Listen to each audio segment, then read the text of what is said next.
আমাদের যিনি প্রতিনিধি হবে তার 2 নম্বর গুণ হবে এটা। সহিহ বুখারীর বর্ণনা 6788 নম্বর হাদিস। এই হাদিস লিখে রাখার মতো, মনে রাখার মতো, গর্ব করে সারা পৃথিবীতে বলার মতো। মক্কার আরবের একটা গোত্র আছে না, মাখজুমি গোত্র। এই গোত্রের এক নারী চুরি করছে, নাম হলো ফাতেমা। আমাদের নবীর কন্যার নাম কি? ফাতেমা। আর মক্কার এক সম্ভ্রান্ত বংশের এক নারী চুরি করছে, তার নামও কি? ফাতেমা। এই বিষয়টা কুরাইশদের বড় বড় নেতাদেরকে ভাবায়া তুললো। চুরির বিচার হলো হাত কাটা। এখন তো এই সম্ভ্রান্ত বংশীয় নারী ফাতেমার হাত কাটা হবে। নবীর কাছে বলে দেখি একটু বিচারটা শিথিল করা যায় কিনা। নাউজুবিল্লাহ বলেন। বড় বড় সাহাবীদেরকে এই বিষয়টা জানাইলো। জানানোর পর সাহাবায়ে কেরাম চিন্তা করলো নবীর কাছে এই ব্যাপারে কে কথা বলতে পারে। হাদিসের ভাষ্য হলো মাইয়াস্তারি আলাইহি ইল্লা উসামা ইবনে যায়েদ হিব্বু রাসূলিল্লাহ সাল্লাল্লাহু আলাইহি ওয়াসাল্লাম। আল্লাহ রাসূল তার নাতি উসামা ইবনে যায়েদ মানে পালক পুত্র যায়েদ ইবনে হারেসার সন্তান উসামা, এই উসামাকে নবী খুব ভালোবাসতেন। হাদিসে আসছে হিব্বু রাসূলিল্লাহ, নবীর খুব আস্থাভাজন, ভালোবাসার মানুষ। তো সাহাবায়ে কেরাম বলল এই ব্যাপারে নবীর সাথে আমরা কেউ দুঃসাহস দেখাইতে পারবো না কথা বলার জন্য। উসামা পারে নবীর কাছে গিয়ে কথা বলতে, কারণ নবী উসামাকে খুব ভালোবাসে। উসামা ইবনে যায়েদ রাদিয়াল্লাহু তাআলা নবীজির কাছে গেলেন। যাওয়ার পর বললেন এমন এমন ঘটনা, ফাতেমা নামে এক সম্ভ্রান্ত বংশীয় নারী চুরি করছে, এখন তার বিচারটাকে একটু শিথিল করা যায় না? নবীজি বুঝতে পারছে যে বড় বড় বয়স্করা আমার কাছে আসার সাহস না পেয়ে এই ছোট্ট উসামাকে আমার কাছে পাঠাইছে। নবীজি বাহিরে আসলেন। আসার পর একটা ভাষণ দিয়ে বললেন, শোনো, ওই রবের কসম যার হাতে আমার জান, আল্লাহর কসম, লাউ আন্না ফাতিমাতা বিনতা মুহাম্মাদিন সারাকাত লাকাতা মুহাম্মাদুন ইয়াদাহা। আল্লাহর কসম, আমি নবী মুহাম্মদের কন্যা ফাতেমা যদি আজকে চুরি করত, ওই বংশীয় নারী ফাতেমা চুরি না করে আমি নবী মুহাম্মদ আমার মেয়ে ফাতেমা যদি চুরি করত, তাহলে আমি নবী মুহাম্মদ আমার কন্যা ফাতেমার হাত কেটে দিতে আমি মোটেই দস্তবোধ করতাম না। আল্লাহর বিধান আমার কন্যার উপরে আমি প্রয়োগ করতাম। এটা হলো মুসলিম শাসকের 2 নম্বর বৈশিষ্ট্য হবে, তিনি ইনসাফ প্রতিষ্ঠিত করবে। এখন ইনসাফ প্রতিষ্ঠিত করার সময় আপনি যখন ইনসাফ প্রতিষ্ঠিত করবেন, যেই মাত্র বিচারটা করবেন তখনই দেখলেন সে তো আমার আত্মীয় লাগে, আর বিচার আপনি শিথিল করে ফেললেন, এটা ইসলাম শিক্ষা দেয় না। এই জন্য ইসলামী শাসন ব্যবস্থায় যিনি মুসলিম শাসক মুসলমানদের প্রতিনিধিত্ব করবেন, তার 2 নম্বর গুণ হবে তিনি ইনসাফ প্রতিষ্ঠিত করবে সমাজে। এই জন্য আমরা এমন কাউকেই জনপ্রতিনিধি নির্বাচিত করব যার সিনায় কোরআন আছে, যার সিনায় হাদিস আছে, যিনি কোরআন হাদিস অনুযায়ী আমাদের মাঝে ইনসাফ ভিত্তিক একটা রাষ্ট্র ব্যবস্থা আমাদেরকে উপহার দিতে পারবে। মনে থাকবে তো সবার ইনশাআল্লাহ? 3 নম্বর, অন্যায়ের পথ পরিহার করে ন্যায়ের পথ চলা। অন্যায়ের পথ পরিহার করে ন্যায়ের পথে চলা। আরেকটু সুন্দর বাংলা আছে, ফাসাদের পথ পরিহার করে সংশোধনের পথে চলা। ফাসাদের আরবি হলো ইফসাদ, মানে ফাসাদ সৃষ্টি করা, আর সংশোধন করার আরবি হলো ইসলাহ। যিনি আমাদের প্রতিনিধি হবে তার 3 নম্বর বৈশিষ্ট্য হবে তিনি ইফসাদের পথ পরিহার করে ইসলাহের পথে চলবে। সূরা আরাফের 142 নম্বর আয়াত। মুসা আলাইহিস সালাতু ওয়াস সালামকে আল্লাহ ডাকলেন তাওরাত কিতাব দেওয়ার জন্য। মুসা নবী যখন তাওরাত কিতাব আনতে গেলেন, তার ভাই হারুন নবীকে তিনি তার প্রতিনিধি বানিয়ে গেলেন। ওয়াকালা মুসা লিআখিহি হারুন আখলুফনি ফি কওমি ওয়া আসলিহ ওয়া লা তাত্তাবি' সাবিলাল মুফসিদিন। মুসা নবী তার ভাই হারুন নবীকে বললেন, ভাইজান আপনি আমার প্রতিনিধি হবেন, এখন আপনি জাতির মাঝে আপনি দায়িত্ব পালন করবেন, তাদের মাঝে আপনি সংশোধনের পথে চলবেন, ইসলাহের পথে চলবেন, ইফসাদের পথে চলবেন না। তাদের মাঝে আপনি ইসলাহ করে দিবেন, তাদের মাঝে কোনো ঝগড়া বিবাদ হলে এটা আপনি মিটিয়ে দিবেন, অর্থাৎ আপনি সংশোধনের পথ বেছে নিবেন, ইফসাদের পথ বেছে নিবেন না। কিন্তু আমাদের দেশের মধ্যে যদি এমন হয় যে উলামায়ে কেরাম এবং ইসলামী মূল্যবোধে বিশ্বাসী তাওহীদি জনতা, তারা যদি আমাদের দেশে ইনসাফ কায়েম করতে চায়, আমাদের দেশে যদি তারা সত্য প্রতিষ্ঠিত করতে চায়, এই সত্যের বাধা দেওয়ার নাম হলো ইফসাদ, আর ওই বাধাকে প্রতিহত করার নাম হলো ইসলাহ। সত্য এটা যদি কেউ বাধা দেয়, এই বাধা দেওয়ার নাম ইফসাদ। মনে করেন এখানে আজকে জাতীয় উলামা মাশায়েখ, আইম্মা মাশায়েখ কর্তৃক যে একটা আয়োজন হলো, এখানে সত্য প্রতিষ্ঠিত করার জন্য চেষ্টা করা হচ্ছে। এই চেষ্টায় বাধা দেওয়ার নাম ইফসাদ, মানে ফাসাদ সৃষ্টি করা, আর এই ফাসাদকে প্রতিহত করার নাম ইসলাহ, মানে সংশোধন করা। অতএব ওলামায়ে কেরাম যখন মাঝে মাঝে বিভিন্ন দাবি দাওয়া নিয়ে সোহরাওয়ার্দী উদ্যান সহ আমাদের দেশের বিভিন্ন জায়গায় বিশাল বড় কোনো আয়োজন করে এবং তারা যখন কোনো দাবি দাওয়া পেশ করে, বুঝতে হবে ইসলামী মূল্যবোধে বিশ্বাসী তাদের দাবি এটা সত্যের পক্ষের দাবি। এই সত্যের বিরোধিতা করার নাম ফাসাদ সৃষ্টি করা, আর আমরা এটাকে প্রতিহত করব, এটার নাম হলো সংশোধন করা। এই হলো 3 নম্বর।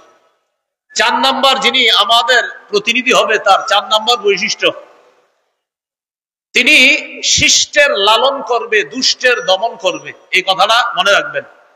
আমাদের যিনি প্রতিনিধি হবে তার 4 নম্বর বৈশিষ্ট্য, ভালোকে লালন করবে, খারাপকে দমন করবে। কিন্তু আমরা এই বাংলাদেশের পরিস্থিতি এবং বাস্তবতা এবং সত্য কথা, আমাদের কথাগুলা অনেক দূর পর্যন্ত যাওয়া দরকার। আমরা দেখি আমাদের দেখে ভালো যারা তাদেরকে দমন করা হয়, আর খারাপ যারা তাদেরকে লালন করা হয়। অথচ উচিত কি? ভালোকে লালন করা, খারাপকে দমন করা। উলামায়ে কেরাম ইসলামী মূল্যবোধে বিশ্বাসী তাওহীদি জনতা, এরা হলো ভালো, এদেরকে লালন করতে হবে। এদেশে 90 ভাগের বেশি মুসলমান। এই মুসলমানের স্বাধীন দেশে সবচাইতে পরাধীন মনে করা হয় মুসলমানদেরকে। যদি পরাধীন মনে করা না হতো, তাহলে মুসলমানদের বিভিন্ন ইস্যুতে তাদের দাবি দেওয়া সবচেয়ে গুরুত্ব দিত। কারণ পার্সেন্ট হিসাবে এই দেশে কারা বেশি, তো এরপরও আমাদের দাবি দেওয়ার মূল্যায়ন করা হচ্ছে না।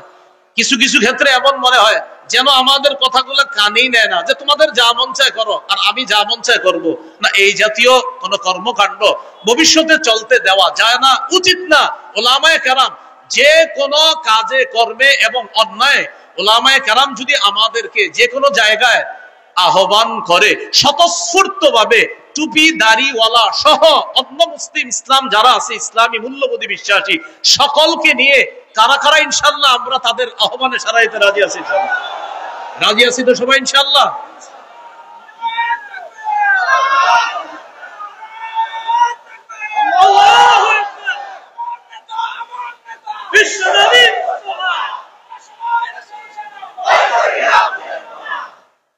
চার নাম্বার বৈশিষ্ট্য, শিষ্টের লালন, দুষ্টের দমন। আয়াতগুলা বলছি না, আমি শুধু নাম্বারটা বলে দেই। সূরা কাহফ 83 থেকে 91 নম্বর আয়াত পর্যন্ত যুলকরনাইন বাদশার একটা ঐতিহাসিক সফর সম্পর্কে আল্লাহ আলোচনা করেছে। সেটা হলো পৃথিবীর একদম পশ্চিম প্রান্তে তিনি একটা সফর করছে, যেখানে সূর্য অস্ত যায়। সেখানে গিয়ে দেখলেন এক জাতি, এই জাতি আল্লাহ বিশ্বাস করে না, তারা জুলুম করে। আল্লাহ তাদের ব্যাপারে যুলকরনাইন বাদশাকে বললেন, তাদের উপরেও আপনার ক্ষমতা আমি প্রতিষ্ঠিত করলাম। এখন তাদের ব্যাপারে আপনাকে 2টা অপশন দিলাম, ইম্মা আন তাত্তাখিযা ফীহিম হুসনা, ইম্মা আন তুআযযিবা ওয়া ইম্মা আন তাত্তাখিযা ফীহিম হুসনা। হয়তো তাদেরকে শাস্তি দিবেন, না হয় তাদের ব্যাপারে আপনি ভালো কোনো পন্থা অবলম্বন করবেন। যুলকরনাইন জবাব দিলেন, আল্লাহ আমি তাদের ব্যাপারে 2টার যে কোনো একটা গ্রহণ করব। আম্মা মান যালামা ফাসাউফা নুআযযিবহু, যারা জুলুম করবে আমি দাওয়াত দেওয়ার পরেও আমি তাদেরকে শাস্তি দিব। ওয়া আম্মা মান আমানা ওয়া আমিলা সালিহা ফালাহু জাযাআনিল হুসনা, আর যারা ভালো করবে তাদের জন্য উত্তম প্রতিদান রয়েছে। দেখেন বিষয়টা, যুলকরনাইন বললেন, আল্লাহ তাদের ব্যাপারে আমার 2টা ফয়সালা, যারা জালেম হবে তাদেরকে আমি দমন করব, আর যারা আমার কথা শুনে ভালো করবে তাদেরকে আমি লালন করব, তাদের সাথে উত্তম ব্যবহার করব। তাহলে 4 নাম্বার শিখলাম, আমাদের প্রতিনিধি যিনি হবেন তিনি শিষ্টের লালন, ভালোকে লালন করবে, দুষ্টকে দমন করবে। মুসলিম শাসক বা আমাদের প্রতিনিধি যিনি হবেন, তার 5 নম্বর বৈশিষ্ট্য, আমরা যাকে বানাবো তিনি কি হবে? জনগণের জন্য অকাতরে বিলিয়ে দেওয়ার যোগ্যতা থাকবে। বলেন তো কি থাকবে? জনগণের জন্য অকাতরে বিলিয়ে দিতে হবে, এটা 5 নম্বর বৈশিষ্ট্য। যুলকরনাইন বাদশা সম্পর্কে আল্লাহ তাআলা বলেছেন সূরা কাহফের 91 থেকে 93 থেকে 97 নম্বর আয়াত পর্যন্ত আল্লাহ বলেছেন, যুলকরনাইন বাদশার আরেকটা সফর সম্পর্কে আল্লাহ তাআলা আলোচনা করেছেন। সেই সফরটা হলো, উনি পৃথিবীর উত্তর দিকে সফর করেছেন। এটা কিন্তু আল্লাহ কোরআনে বলে নাই উত্তর, আল্লাহ দিকের কথা বলছে 2টা, একটা সফর পূর্ব দিকে আর একটা পশ্চিম দিকে, এই 2টা বলছে। আরেকটা সফরের কথা বলছে আল্লাহ, কিন্তু সফরটা কোন দিকে করছে এটা বলে নাই। তবে মুফাসসিরিনে কেরাম গবেষণা করে বলেন, জুলকরনাইনের আরেকটা সফর হয়েছে উত্তর দিকে, রাশিয়ার দিকে, এটা মুফাসসিরিনে কেরামের অভিমত। সেখানে গেলেন, যাওয়ার পর দেখে এক জাতি যারা জুলকরনাইন বাদশার কথা বুঝে না, লা ইয়াকাদুনা ইয়াফকাহুনা কাওলা, ভাষা বুঝে না। তো জুলকরনাইন বাদশা তাদের সাথে কথা বলার জন্য দুভাষী নিযুক্ত করলেন, অথবা তাদের সাথে ইশারায় কথা বললেন। তারা জুলকরনাইনকে বলল, বাদশা আপনার কাছে আমাদের একটা দাবি আছে। কি দাবি? এই পাহাড়ের পিছনে দুইটা জাতি আছে, একটা ইয়াজুজ আর একটা মাজুজ। এরা রাতের বেলা আমাদের বাড়িতে এসে লুটতরাজ করে, ডাকাতি করে, আমাদের ধন সম্পদ ছিনিয়ে নেয়। আপনি যদি এই দুই পাহাড়ের মাঝখানে ফাঁকা জায়গাটা বন্ধ করে দেন, তাহলে তাদের এই দুর্নীতি থেকে, তাদের এই লুটতরাজ থেকে আমরা বেঁচে যাব। এই কথা বলার পর জাতি বলল, ও বাদশা, প্রয়োজনে যদি কিছু টাকা পয়সা লাগে, টাকা পয়সা আমরা দিব। কারা বলল? জাতি বলল বাদশাকে। বাদশা জুলকরনাইন বললেন, আমার টাকা পয়সা লাগবে না, আল্লাহ আমাকে যা দিয়েছে, মা মাক্কান্নি ফিহি খায়র, আল্লাহ আমাকে যে ক্ষমতা দিয়েছে এটা অনেক উত্তম।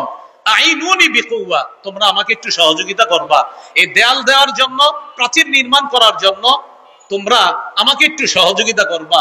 আর যা যা লাগবে এগুলা সব আমি নিজস্ব অর্থায়নে সব কিছু আমি এনে দিব, তোমরা শুধু একটু বহন করে নিয়ে আসবা। বাদশাহ জুলকরনাইন দুই পাহাড়ের মাঝখানে একটা প্রাচীর দিয়ে দিলেন।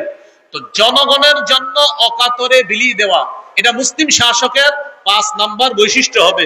বিষয়টি যেন এমন না হয় কথার কথা আপনি লাইনের গ্যাস বন্ধ করে দিলেন, একটা কথার কথা, আমাদের দেশ গ্যাসের গনি না, এখন আপনি লাইনের গ্যাস বন্ধ করে দিয়ে বোতলের গ্যাস চালু করলেন, চালু করার পরে এটার দাম নির্ধারণ করলেন 600 টাকা, কিন্তু বাজারে আসলো 1400-1500 টাকা। এমনি বলতেছি কথার কথা।